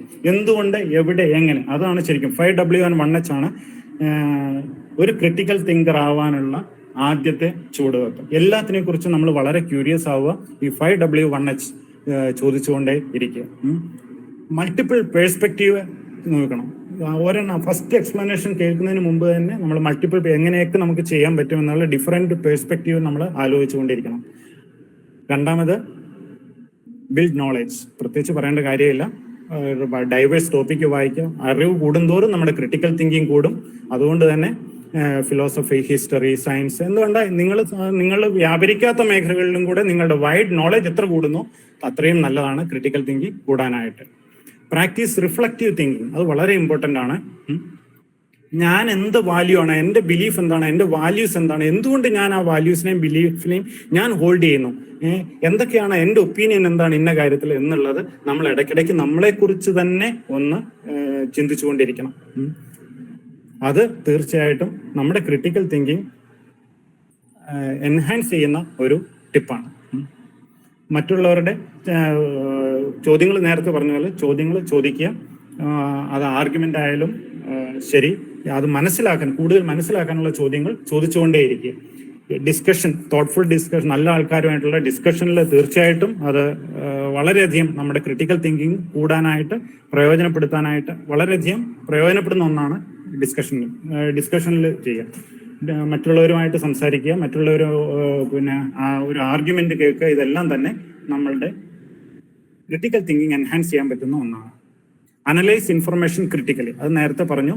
Evaluate sources for credibility, relevance, എൻ്റേതായിട്ടുള്ള ബയസ് എന്തൊക്കെയാണ്, ഫാക്ട്സും ഒപ്പീനിയൻ തമ്മിലുള്ള ഡിസ്റ്റിങ്ഷൻ എന്താണ്, എവിഡൻസ് എന്താണ് അതിനകത്തുള്ളത്, ഇതെല്ലാം തന്നെ കറക്റ്റായിട്ട് അനലൈസ് ചെയ്യുക.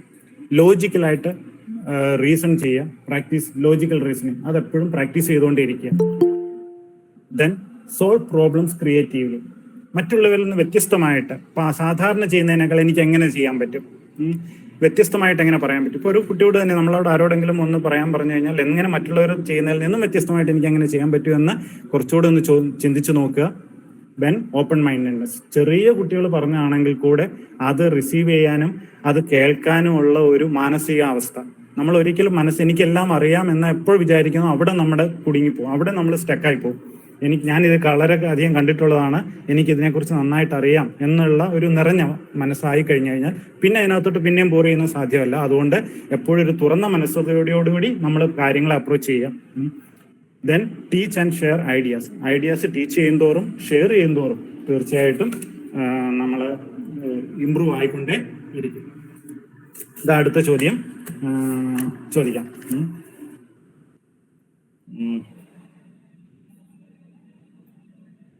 ഒരു രാജാവിന് 10 സ്വർണ്ണ നാണയങ്ങൾ അടങ്ങിയ പെട്ടി ഉണ്ടാക്കി. 10 സ്വർണ്ണ നാണയങ്ങൾ അടങ്ങിയ 10 പെട്ടികൾ ഉണ്ടാക്കി. പക്ഷേ ഇതിലേതോ ഒരു പെട്ടിയിൽ ഈ 10 സ്വർണ്ണ നാണയങ്ങൾക്കും 1 ഗ്രാം വെച്ച് കുറവായിരുന്നു. ആ ഉണ്ടാക്കിയ ആള് 1 ഗ്രാം വെച്ച് അടിച്ചു മാറ്റി. 10 സ്വർണ്ണ നാണയങ്ങൾ അടങ്ങിയ 10 പെട്ടികൾ ഉണ്ടാക്കി. ഒരു പെട്ടിയിലെ എല്ലാ സ്വർണ്ണ നാണയത്തിനും ഓരോ ഗ്രാം വെച്ച് കുറവാണ്. നിങ്ങൾക്ക് ഒരു പ്രാവശ്യം അത് തൂക്കി നോക്കാം. അതിൽ നിന്ന് നിങ്ങൾക്ക് മനസ്സിലാവണം ഏത് പെട്ടിയിലാണ് കുറവെന്ന്. ഒറ്റ പ്രാവശ്യമേ തൂക്കി നോക്കാൻ പറ്റുള്ളൂ.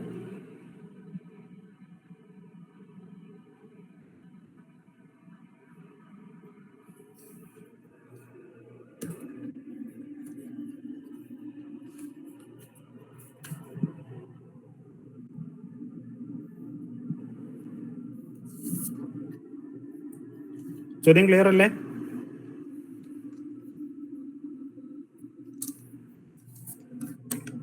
ട്രൈ ചെയ്ത് നോക്കാം ആരെങ്കിലും.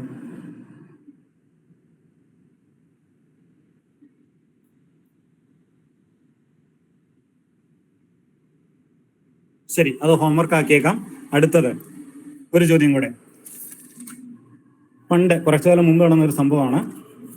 അതില് ഒരു പാവപ്പെട്ട കൃഷിക്കാരൻ ഒരു വലിയ പലിശയ്ക്ക് കുറച്ച് പണം കടം വാങ്ങി. ഒരു പലിശക്കാരൻ്റെ കയ്യിൽ നിന്ന് കടം വാങ്ങി. പക്ഷെ അയാളുടെ കൃഷിയെല്ലാം നശിച്ചു. അതുകൊണ്ട് അയാൾക്ക് പൈസ തിരിച്ചു കൊടുക്കാനുള്ള വകയില്ല. ഇയാൾക്ക് സുന്ദരിയായ ഒരു മകളുണ്ടായിരുന്നു.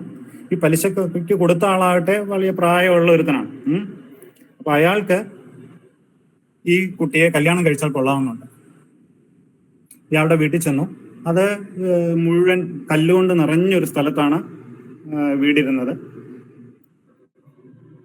അപ്പൊ ഇയാൾ പറഞ്ഞു, ഈ കുട്ടിയെ കല്യാണം കഴിച്ച് തന്നു കഴിഞ്ഞാൽ നിങ്ങൾ പലിശയ്ക്ക് മേടിച്ച പൈസ ഒന്നും എനിക്ക് തരണ്ട, പലിശയും വേണ്ട, പൈസയും വേണ്ട. പക്ഷെ കൃഷിക്കാരന് ഒന്നും പറഞ്ഞില്ല. പക്ഷെ അയാളുടെ മുഖത്തുനിന്ന് മനസ്സിലായി ഇയാൾക്ക് സമ്മതമല്ല എന്നുള്ള കാര്യം. അപ്പൊ ഇയാൾ എന്ത് ചെയ്തു? ഈ വയസ്സൻ ഉടനെ തന്നെ 2 കല്ലെടുത്ത് അയാളുടെ സഞ്ചിക്കകത്തിട്ടു. എന്നിട്ട് പറഞ്ഞു, ഞാനിത് ഒരു കറുത്ത കല്ലും ഒരു വെളുത്ത കല്ലും എടുത്തിട്ടിരിക്കുന്നു. കറുത്ത കല്ല നിങ്ങൾ എടുക്കുന്നതെങ്കിൽ നിങ്ങൾ ഈ മകളെ എനിക്ക് കല്യാണം കഴിച്ചു തരണം. നിങ്ങളുടെ പൈസയും വേണ്ടെന്ന് വയ്ക്കാം. അതല്ല, വെളുത്ത കല്ലാണ് നിങ്ങൾ എടുക്കുന്നതെങ്കിൽ പലിശയും വേണ്ട, പൈസയും വേണ്ട, കുട്ടിയെ കല്യാണം കഴിക്കുകയും വേണ്ട. ഇങ്ങനെ ഒരു ഓപ്ഷൻ നിങ്ങൾക്ക് തന്നേക്കാം എന്ന് പറഞ്ഞു. ഈ സൂത്രക്കാരനായ ഈ പലിശക്കാരൻ 2 കല്ലെടുത്ത് ഇടുന്നതിനകത്ത് 2ഉം കറുത്ത കല്ലാണ് എടുത്തിട്ടത്. ഈ കുട്ടി അതിന് വോട്ട് ചെയ്യുകയും ചെയ്തു. ഇപ്പൊ ഈ കുട്ടിയുടെ മുമ്പിൽ കുറച്ച് ഓപ്ഷൻസ് ഉള്ളത്. ഒന്നിൽ 2ഉം കറുത്ത കല്ലാണ് അതിനകത്ത് കിടക്കുന്നതെന്ന് കുട്ടിക്ക് മനസ്സിലായി. ഒന്നിൽ കറുത്ത കല്ലെടുക്കാം, അയാളെ കല്യാണം കഴിക്കേണ്ടി വരും, അച്ഛനെ ഫ്രീ ആക്കാം. അതല്ല എങ്കിൽ ഇത് ചൂണ്ടിക്കാണിക്കാം ഈ കുട്ടിക്ക്, നിങ്ങൾ എടുത്ത 2ഉം കറുത്ത കല്ലാണ്. അങ്ങനെയാണെങ്കിൽ അയാളുടെ വിരോധം സമ്പാദിക്കാം, ഇയാളുടെ അച്ഛനെ ജയിലിലടയ്ക്കും. അതല്ല എങ്കിൽ റിഫ്യൂസ് ചെയ്യാം, ഞാൻ എടുക്കുന്നേ ഇല്ല എന്ന് പറയും. അങ്ങനെയാണെങ്കിലും കുട്ടിയുടെ അച്ഛനെ ജയിലിൽ അടയ്ക്കുമെന്നാണ് ഇയാൾ പറയുന്നത്. നിങ്ങളാണ് ആ കുട്ടിയെങ്കിൽ നിങ്ങൾ എന്ത് ചെയ്യും? ലേഖമ?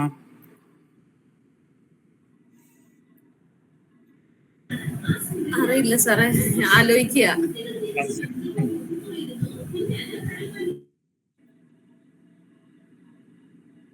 ഒന്ന് ട്രൈ ചെയ്ത് നോക്കാം. നിങ്ങളാണ് ആ കുട്ടി.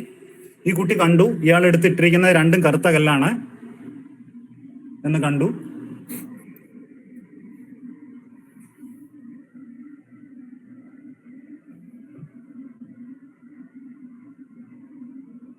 ആ ഏരിയ മുഴുവൻ ഇങ്ങനെയുള്ള കറുത്ത കല്ലുകളും വെളുത്ത കല്ലുകളുമായിട്ട് കിടക്കുന്ന സ്ഥലമാണ്.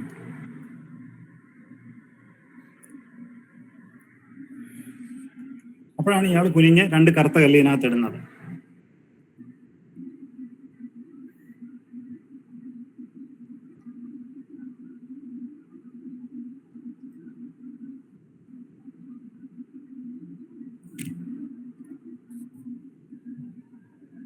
ശരി, ഈ കുട്ടി ചെയ്തത് ഞാൻ പറഞ്ഞേക്കാം. ഈ കുട്ടി ചെയ്തത് ഒരു കല്ലെടുത്തു, ഉടനെ തന്നെ താഴെ ഇട്ടു. എന്നിട്ട് പറഞ്ഞു, ഒരു കല്ല് താഴെ പോയല്ലോ, ഇയാൾ ചെയ്ത് കല്ലങ്ങ് താഴെ പോയി, സാരമില്ല, ഇതിനകത്ത് കിടക്കുന്ന കറുത്താണോ വെളുത്താണോ നോക്കിയാൽ മതിയല്ലോ. കറുത്തതാണെങ്കിൽ ഞാൻ എടുത്തത് വെളുത്തതാണ്, വെളുത്തതാണെങ്കിൽ ഞാൻ എടുത്ത കറുത്താണ്. അപ്പൊ അയാൾക്കൊന്നും പറയാനുണ്ടായിരുന്നില്ല. തുറന്നു നോക്കിയപ്പോൾ കറുത്തതാണ്, അപ്പൊ ഞാൻ എടുത്തത് വെളുത്തതാണ്. അതുകൊണ്ട് ആ കുട്ടി, ബുദ്ധിമതിയായ ആ കുട്ടി അങ്ങനെ ഫ്രീ ആകുകയും ചെയ്തു. കുട്ടികളിൽ എങ്ങനെ നമുക്ക് ഈ ക്രിട്ടിക്കൽ തിങ്കിങ് ഉണ്ടാക്കാം? തീർച്ചയായിട്ടും എന്ന് നോക്കാം. നമ്മൾ മിക്കവരും ഇവിടെ പഠിപ്പിക്കുന്നതായതുകൊണ്ട് ക്യൂരിയോസിറ്റി ഡെവലപ്പ് ചെയ്യുക എന്നുള്ളതാണ്. അവരെ ചോദ്യങ്ങൾ ചോദിക്കാൻ പ്രേരിപ്പിക്കുകയും ചോദ്യങ്ങൾ ചോദിപ്പിക്കുക, അത് അനുവദിക്കുകയും ചെയ്യുക എന്നുള്ളതാണ് ആദ്യത്തേത്. ആൻസർ കൊടുക്കുന്നതിന് മുമ്പ് കുട്ടികളോട് ഇത് എന്തുകൊണ്ടുണ്ടായി, അല്ലെങ്കിൽ എന്ത് സംഭവിക്കാനാണെന്ന് നീ വിചാരിക്കുന്നത്, അങ്ങനെയുള്ള ചോദ്യങ്ങൾ, എന്തുകൊണ്ട് അങ്ങനെയായി എന്ന് കുട്ടികളോട് ചോദിക്കുകയും കുട്ടികളെ അങ്ങനെയുള്ള ചോദ്യങ്ങൾ ചോദിക്കാൻ പ്രേരിപ്പിക്കുകയും അതിനുള്ള സ്പേസ് അവർക്ക് ഉണ്ടാക്കി കൊടുക്കുകയും ചെയ്യുക എന്നുള്ളതാണ് കുട്ടികളിൽ ക്രിട്ടിക്കൽ തിങ്കിങ് ഡെവലപ്പ് ചെയ്യാനുള്ള ഏറ്റവും പ്രധാനമായിട്ടുള്ള ഒന്ന്. രണ്ടാമത് പ്രോബ്ലം സോൾവ് ചെയ്യുക. നമ്മൾ കൊടുത്തിരിക്കുന്ന പസിൽസ്, റിഡിൽസ്, പലതരം പ്രോബ്ലം ചോദിക്കുക, അവരെ കൊണ്ട് അങ്ങനെയുള്ളത് ചിന്തിപ്പിക്കുകയും ചെയ്യുക എന്നുള്ള ക്രിട്ടിക്കൽ തിങ്കിങ് ഉണ്ടാക്കാൻ വളരെയധികം നീ ആയിരുന്നെങ്കിൽ എന്ത് ചെയ്തേനെ, ഇന്നടത്ത്. ഇപ്പൊ ബൈബിളിലെ തന്നെ നമ്മളിപ്പം പള്ളിയിലൊക്കെ ആണെങ്കിൽ കുട്ടികളെ റോൾ പ്ലേ ചെയ്യുമല്ലോ. റോൾ പ്ലേ ചെയ്യുമ്പോൾ നിങ്ങളാണ് ഇതായിരുന്നെങ്കിൽ നിങ്ങൾ എന്ത് ചെയ്തേനെ, ഇങ്ങനെ ഒരു ചോദ്യം ചോദിക്കാൻ നിങ്ങൾക്ക് പറ്റുമായിരുന്നു എന്നുള്ളത് നമുക്ക് അവരോട് തന്നെ ചോദിക്കുകയും റോൾ പ്ലേയിലൂടെ തന്നെ ഇത് ഡെവലപ്പ് ചെയ്യുകയും ചെയ്യാം. ഡിസിഷൻ മേക്കിംഗ് എടുക്കാൻ പ്രേരിപ്പിക്കുക. എല്ലാത്തിനും നമ്മൾ പാരൻസ് എടുക്കുന്നതിന് പകരം കുട്ടികളെ ഡിസിഷൻ എടുക്കാനായിട്ട് അറ്റ്ലീസ്റ്റ് വലിയ കുഴപ്പമില്ലാത്തതിനകത്ത് കുട്ടികളെ ഡിസിഷൻ എടുക്കാൻ പ്രേരിപ്പിക്കുക, അലൗ ചെയ്യുകയും ചെയ്യുക എന്നുള്ളതാണ് അടുത്തത്. ദെൻ അവരെ കൊണ്ട് തന്നെ റിഫ്ലക്ഷൻ, നീ എടുത്തത് ശരിയായിരുന്നോ, ഇപ്പൊ എന്ത് തോന്നുന്നു, ഇങ്ങനെ മറ്റേതായിരുന്നോ കുറച്ചുകൂടെ ശരി, ഇനി ഒരു ഓപ്ഷൻ തന്നു കഴിഞ്ഞാൽ നീ എന്ത് ചെയ്യും? തീർച്ചയായിട്ടും ഇങ്ങനെയുള്ള ചോദ്യങ്ങൾ ചോദിക്കാം. റിയൽ ലൈഫ് സിനാരിയോസ് അവരെ കൂടുതലും കുട്ടികളെ അലോ ചെയ്യുക, പ്രശ്നമില്ലാത്തടത്ത്. അല്ലാത്തടത്ത് നമ്മളെ കഥകൾ പറയുകയോ ബുക്ക് വായിക്കുകയോ അല്ലെങ്കിൽ നേരത്തെ പറഞ്ഞ റോൾ മോഡൽ ഇത് റോൾ പ്ലേ ചെയ്യുകയോ ചെയ്ത് അവർക്ക് ചെയ്യാം. ക്രിയേറ്റിവിറ്റി ഫോസ്റ്റർ ചെയ്യുക. ഇങ്ങനെ ആയിരുന്നെങ്കിൽ എങ്ങനെ ആയിരുന്നേനെ എന്നുള്ള ചോദിച്ച് ക്രിയേറ്റിവിറ്റി തീർച്ചയായിട്ടും ഡെവലപ്പ് ചെയ്യാം. ലോജിക്കൽ തിങ്കിങ്ങും പിന്നെ എംപതിയും ഇതെല്ലാം തന്നെ കുട്ടികളിൽ ക്രിട്ടിക്കൽ തിങ്കിങ് ഡെവലപ്പ് ചെയ്യാനായിട്ട് വളരെയധികം സഹായമാണ്. എനിക്ക് അനുവദിച്ച സമയം 1 മിനിറ്റ് കൂടുതൽ എടുത്തിരിക്കുന്നു. ഇതോടുകൂടി നമ്മുടെ പ്രസന്റേഷൻ പ്രോഗ്രാം കഴിഞ്ഞിരിക്കുകയാണ്. വളരെ നന്ദി എല്ലാവർക്കും. ഗിഫ്റ്റ് ഉണ്ട് അല്ലേ? ഓ ശരിയാ, ഗിഫ്റ്റ് തീർച്ചയായിട്ടും ഫാദറുമായിട്ട് ആലോചിച്ചപ്പം 2 ഗിഫ്റ്റാണ് പറഞ്ഞിരിക്കുന്നത്. ഒന്ന് ഉണ്ണിയേശുവിൻ്റെ എല്ലാത്തിനും നന്മയ്ക്കും കരുണയ്ക്കും എല്ലാത്തിൻ്റെയും പ്രതീകമായ ഒരു കുഞ്ഞ് ഉണ്ണിയേശുവിൻ്റെ മനോഹരമായ ഒരു രൂപമാണ് ഒന്ന്. 2 തിന്മയുടെ രൂപമായ ഒരു മുതല. അത് ചെറിയൊരു മുതലയാണ്, കാണാൻ വളരെ ഭംഗിയാണ് ആ മുതലയും. അങ്ങനെയാണെങ്കിൽ നിങ്ങൾ ഏത് ഓപ്റ്റ് ചെയ്യും അലീന?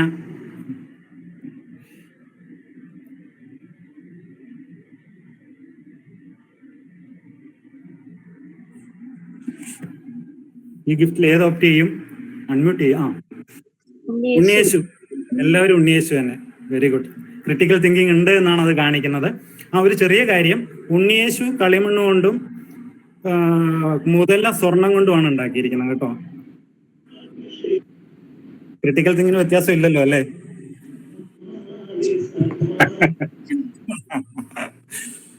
അതെ, നമ്മുടെ ക്രിട്ടിക്കൽ തിങ്കിങ് പലപ്പോഴും നമ്മളെ ഈ ചഞ്ചലപ്പെടുത്തുന്നത് ഇതാണ്. നമ്മുടെ മനസ്സിലൊരു ചെറിയൊരു തോന്നൽ വന്നില്ലേ, ചേട്ടാ എന്ന് പറഞ്ഞു, അതാണ് ഈ ഒരു ഓവർകം ചെയ്യുക, ഈ ഒരു ഇതിൽ ചെയ്യുക എന്നുള്ളതാണ് ക്രിട്ടിക്കൽ തിങ്കിങ്ങിന്റെ ഏറ്റവും പ്രധാനമായ ഒന്ന്. Thank you very much.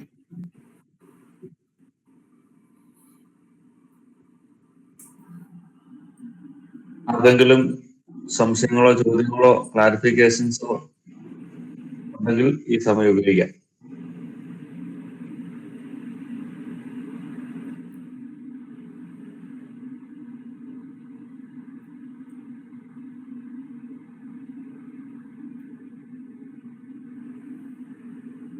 Feedback വേണമെങ്കിലും പറയാം.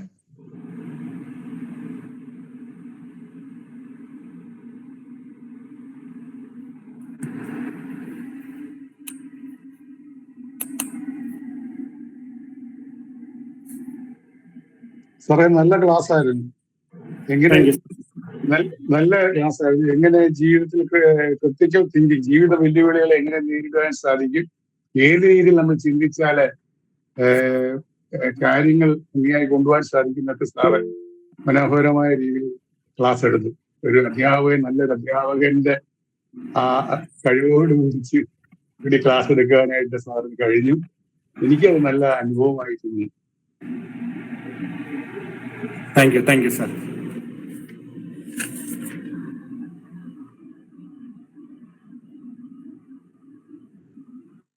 ലതാന്തി ഉണ്ടോ?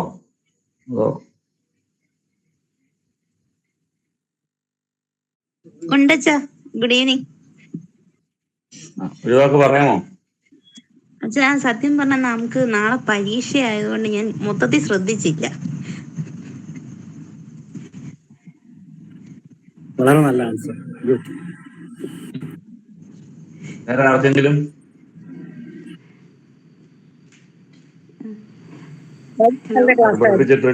Very interesting and very useful also. Thank you, sir. Thank you. അച്ഛാ, ഞാൻ സംസാരിച്ചോട്ടെ? കൃഷ്ണപ്രസാദ്, ഞാൻ എൻ്റെ പേര് ബ്ലെസ്സിൻ ആണ്. ഞാൻ അസാപ്പിൽ SD ആയിരുന്നു. സാറിന് ഓർമ്മ ഉണ്ടാകുമെന്ന് എനിക്കറിയില്ല. ഞാൻ അങ്ങാടിക്ക് സൗത്ത് SDCയിലെ SD ആയിരുന്നു. 2013 സാറിൻ്റെ ക്ലാസ് ആണെന്ന് കണ്ട് ഒത്തിരി സന്തോഷം. കുറേ നാളൂടെ സാറിൻ്റെ ക്ലാസ് കേൾക്കാൻ പറ്റി. അതിനേക്കാളും വളരെ എന്താ പറയുക, ഞങ്ങളിങ്ങനെ ശ്രദ്ധയോടെ കേൾക്കുമായിരുന്നു. ഞാനും ഹസ്ബൻഡും കൂടി ഇവിടെ ഇരുന്ന ആൻസേഴ്സ് ഒക്കെ, സാറിൻ്റെ ക്വസ്റ്റ്യൻ്റെ ആൻസറൊക്കെ ഇങ്ങനെ ക്രാക്ക് ചെയ്യാൻ ശ്രമിക്കുമായിരുന്നു.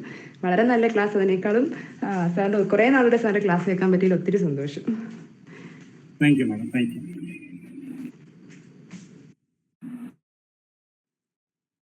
എന്തെങ്കിലും ചോദ്യങ്ങളോ ക്ലാരിഫിക്കേഷൻസോ ആവശ്യമുണ്ടെങ്കിൽ ആവാം.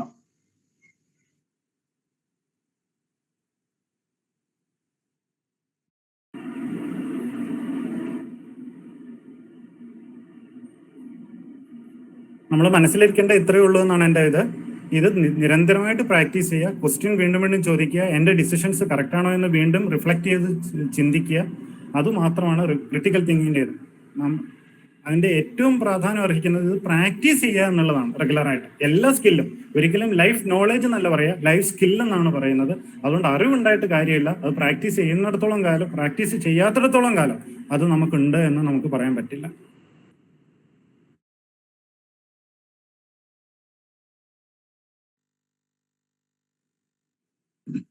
അലീന, ഒരു വാക്ക് നന്ദി പറഞ്ഞാൽ.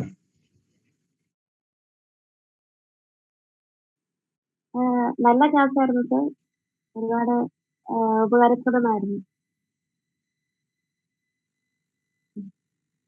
Thank you so much.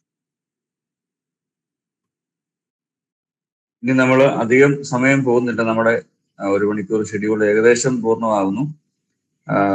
ശരിക്കും സാറേ അസാപ്പിനെ പറ്റി, അതിന്റെ കോഴ്സുകള്, അതിനെപ്പറ്റി എന്തെങ്കിലും ഒരു വാക്ക് പറയാനെങ്കില് ഇതിനകത്തുള്ളവർക്ക് അത് ഉപയോഗപ്രദമാവുമല്ലോ.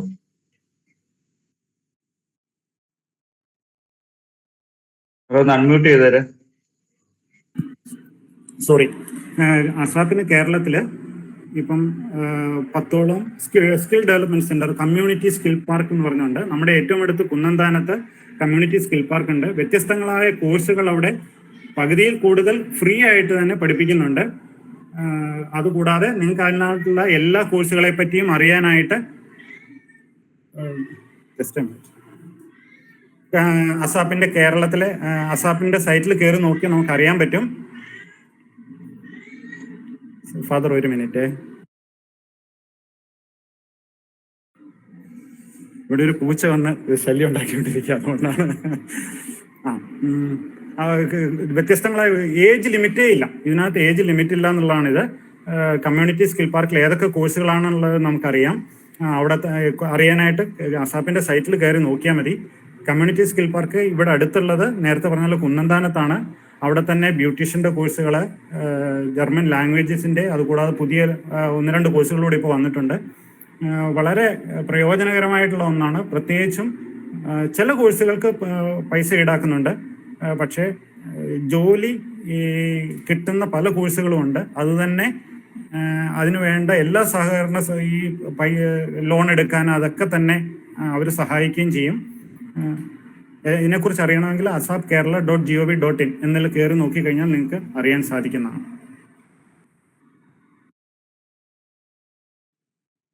സാറ് പറഞ്ഞ പോലെ വളരെ ഉപകാരപ്രദവും അതേസമയത്ത് തന്നെ വളരെ എക്കണോമിക്കലായിട്ട് നമുക്ക് ഈ ഇൻഫർമേഷൻസ് കിട്ടാൻ സാധ്യത ഉള്ളതാണ്. അസാപ്പിന്റെ ലിങ്ക് നമ്മുടെ കമന്റ് ബോക്സിൽ ഇട്ടിട്ടുണ്ട്. അത് ആവശ്യമുള്ളവർക്ക് അത് ഉപയോഗിക്കാം. ആരെങ്കിലും കൈ റേസ് ചെയ്തായിരുന്നോ? ഇല്ല. ശരിക്കും ഒരു വാക്ക് നന്ദി അറിയിക്കട്ടെ. ശരിക്കും കൃഷ്ണകുമാർ സാറ് ശരിക്കും ഒരു പുലിയാണ്. ഇതൊന്നും അല്ല ശരിക്കും സാറിന്റെ ഒരു ലെവല്. നമ്മുടെ ഒരു കോളേജിൽ ക്ലാസ് എടുക്കാനായിട്ട് സാർ വന്ന് 3 ദിവസം പിള്ളേരെ വേറൊരു ലെവലിലേക്ക് കൊണ്ടുപോയ ആളാണ്. ഞാനത് തുടക്കത്തിൽ ക്ലാസ്സിന് അതിന്റെ തുടക്കം സാറിനെ സ്വാഗതം ചെയ്തിട്ട് ഞാൻ തിരിച്ചു പോകുന്നതാണ്. അവസാനത്തെ ദിവസം ചെന്ന് കഴിഞ്ഞപ്പോൾ പിള്ളേരെല്ലാം ഈ പേപ്പർ കൊണ്ട് മാലയും ഇതൊക്കെ ഉണ്ടാക്കി പിള്ളേരുടെ രൂപവും ഭാവവും എല്ലാം കഴിഞ്ഞ്, സാധാരണ പിള്ളേര് ഒരു ഫീഡ്ബാക്ക് പറയുമ്പോൾ ഒന്ന് പിടിച്ച് വലിച്ച് മുന്നിൽ കൊണ്ടുവന്നാലും പറയാത്ത ആളുകളൊക്കെ നിരനിരയായിട്ട് ക്യൂ ആയിട്ട് നിൽക്കുകയാണ്. ഈ 2 പേരുടെയും ലതാംഗിയന് തംസപ്പൊക്കെ ഇടുന്നുണ്ട്. അത് അവർക്ക് നേരിട്ട് അറിയാവുന്ന കാര്യമാണ്. എനിക്ക് തോന്നുന്നു ആ 2 ബാച്ചിനും നമ്മൾ ക്ലാസ് എടുത്തെന്ന് തോന്നുന്നു. അതുകൊണ്ട് ലതാംഗിയോട് ഞാൻ പറഞ്ഞേ. അവര് ശരിക്കും എൻജോയ് ചെയ്തു. നിരനിരയായിട്ട് അവർ വന്ന് അവർക്ക് അവരുടെ കമന്റ്സ് ഇങ്ങനെ പറഞ്ഞുകൊണ്ടിരുന്നു. അതുകൊണ്ട് തന്നെയാണ് സാറിനെ ഈ ഒരു സെഷന് വേണ്ടി പ്രത്യേകമായിട്ട് ക്ഷണിച്ചത്. 2 പ്രാവശ്യമായിട്ട് ഷെഡ്യൂൾ ചെയ്ത പ്രോഗ്രാമാണ് ഇത്. അവസാനം ഇത് ഡിസംബറിൽ വന്ന് ലാൻഡ് ചെയ്തത്. പ്രത്യേകിച്ച് ഈ ഒരു ടോപ്പിക്ക് എടുക്കാൻ എല്ലാവർക്കും ഒന്നും സാധാരണ ഒന്നും കേട്ടിട്ടുമില്ല, എടുക്കാനും പ്രയാസമുള്ള ഒരു സാധനമാണ്. പക്ഷെ നമുക്കറിയാം വളരെ രസകരമായി ഒരു ക്ലാസ് എങ്ങനെ കൊണ്ടുപോകണം എന്നുള്ളതും എങ്ങനെ അത് ഓൺലൈൻ സെഷനിൽ ഇന്ററാക്റ്റീവ് ആക്കാൻ പറ്റുമെന്നുള്ള സാറ് കൃത്യമായിട്ട് അതിന്റെ മോഡല് നൽകി തന്നു. പ്രത്യേകമായും സാറിനോടും അസാപ്പിന്റെ ടീമിനോടും, അസാപ്പിന്റെ ടീം അംഗങ്ങളുണ്ട്, പ്രത്യേകിച്ച് രേഖ മേനോനാണ് ഇതിന് വേണ്ടതായ ക്രമീണങ്ങളൊക്കെ ചെയ്തു തന്ന്. നമ്മുടെ ജോസഫിന്റെ വൈസ് പ്രസിഡന്റ് ആണ്. പ്രത്യേകമായും കൃഷ്ണകുമാർ സാറിനോട്, നമ്മുടെ ഈ കൂട്ടായ്മയുടെ എല്ലാവരുടെയും സാറിനെ കോണ്ടാക്ട് ചെയ്യേണ്ടവർക്ക് എന്റെ കോണ്ടാക്ട് നമ്പർ തരാവുന്നതാണ്. നിങ്ങളോട് പറഞ്ഞാല് സാറിന്റെ നമ്പർ ഒന്ന് വാട്സ്ആപ്പ് ഇതിൽ കമന്റ് ബോക്സിൽ ഒന്ന് ഇട്ട് എന്തെങ്കിലും സാറിനെ ബന്ധപ്പെട്ട കാര്യങ്ങൾ എന്തെങ്കിലും ഉണ്ടെങ്കിൽ അവരത് കോണ്ടാക്ട് ചെയ്തോളും. ആളുകൾക്ക് അത് പ്രയോജനകരമാകട്ടെ. ഞങ്ങൾ എല്ലാവരുടെയും നാമത്തിലുള്ള സ്നേഹം, നന്ദി പ്രത്യേകമായിട്ട് കൃഷ്ണകുമാർ സാറിനും അസാപ്പിന്റെ ടീമിനും പ്രത്യേകമായിട്ട് അറിയിക്കുന്നു. ഇതിൽ വന്ന് സംബന്ധിച്ച അനേക ആളുകളുണ്ട്, പരീക്ഷയാണെങ്കിലും വന്ന് സംബന്ധിക്കുന്നവരുണ്ട്. എല്ലാവരോടും പ്രത്യേകമായ നന്ദി അറിയിക്കട്ടെ. നമ്മുടെ അടുത്ത സെഷൻ ജനുവരി മാസം 12-ാം തീയതി ഇന്റർപേഴ്സണൽ റിലേഷൻഷിപ്സിനെ ബേസ് ചെയ്താണ്. BCM കോളേജിലെ HOD ബഹുമാനപ്പെട്ട ഡോക്ടർ ഐഫ് വർഗീസ് സാറാണ് അടുത്ത സെഷൻ എടുക്കുന്നത്. അതിനുശേഷമുള്ളൊരു സെഷൻ കൂടെ നമ്മുടെ അസാപ്പിന്റെ അസോസിയേറ്റ് ഡയറക്ടർ സെൻട്രൽ സോണിന്റെ ഫെബ്രുവരിയില് സെഷൻ ഉണ്ട്. പ്രത്യേകമായും നിങ്ങളുടെ സാന്നിധ്യം കൂടുതൽ ആളുകളിലേക്ക് ഇത് എത്താനായിട്ട് നിങ്ങളുടെ ഒരു സഹകരണം എക്സ്പെക്ട് ചെയ്യുന്നു. ഒത്തിരി പേരിലേക്ക് പോകണം നിർബന്ധമല്ല, എങ്കിലും നമുക്ക് മാക്സിമം ആളുകളിലേക്ക് ഈ സന്ദേശം ഇത് പ്രയോജനപ്പെടുത്തുക എന്നുള്ളതാണ് പ്രധാനമായിട്ട് ഉദ്ദേശിക്കുന്നത്. അന്ന് സംബന്ധിച്ച് എല്ലാവരോടും ഇതിന്റെ